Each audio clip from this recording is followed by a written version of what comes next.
Assalomu alaykum do'stlar. Siliboy kanaliga xush kelibsizlar. Hozir bug'doy tayyorlab oldim. Suvga yuvitib qo'ydim. Tovuqlarga beramiz. Endi bunga xo'p, qayerda edi? Bunga bunaqa narsa solamiz. Nima deydi? Kepak deydi bizda. Aralashtiramiz. Endi ham bitta qo'lda qiynalyapman, ham qanaqa olinyapti bilmayman videoni. Xabaringlar bor, ko'zim ojiz. Aybga yo'ymaysizlar, biror narsa xato qilib qo'ysam. Xo'sh. Aralashtiramiz yaxshilab. Bu yoqda mana tovuqchalarimiz kutishyapti bizda. Xo'p. Men professional emasman, lekin endi boqishni boshladim. To'g'risi, hech oldin tovuq unaqa jiddiy boqmaganman. O'zimga ermak qilib tovuq oldim. Xo'p, qani. Yana sal namligi bor ekan, yana jiqqa qo'shamiz. Xo'p. Ana.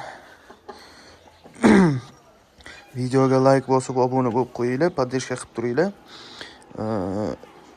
Keyingi videoyimiz qanaqa qilib hovlida yurishim haqida bo'ladi. Ko'pchilik qiziqadi bunga. Qanaqa qilib yurasan, qanaqa o'zingni eplaysan deydi. Shu haqida video qilaman. Keyingisida qanaqa qilib yurishim, takliflar bo'lsa yozib qoldiringlar. Yana nimalar qiziq sizlarga. Shularni ham bitta-bitta ko'rsatib o'taman. Xo'p. Bo'ldi. Yaxshi. Endi to'xtab tur. Bu yoqda ekan. Shoshilmaymiz, bolalar. Xo'p.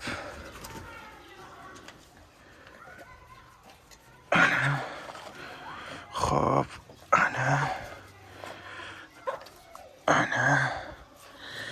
Xo'p, u shaqqacha berish kerak. Yeyaptimi o'zi? Yeyapsizlarmi bolalar? Xo'sh, voy qo'lim cho'qib oldi. Ola qol. Ol osh bo'lsin. Tuxum qilmayapti-da lekin. Shu tuxum qilish kerak. Bug'doy bersa tuxum qiladi deyishdi. Shuning uchun bug'doy beryapman.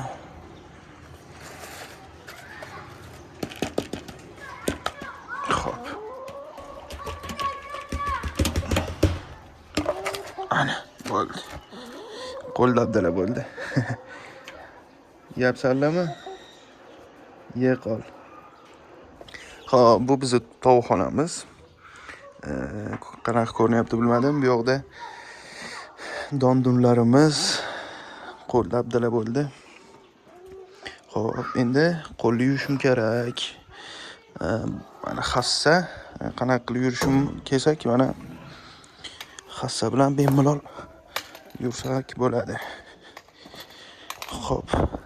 Bu yoqda suv ochamiz.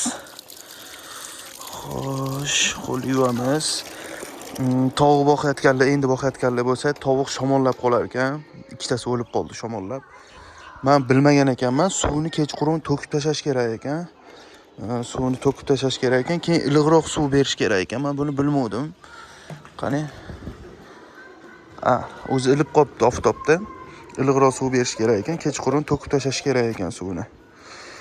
Keyin bunaqa shobida shamolli joyda bo'lmasligi kerak ekan. O'zi bu yog'ini yopaman. Biror nima topib, bu yog'ini yopib qo'yaman.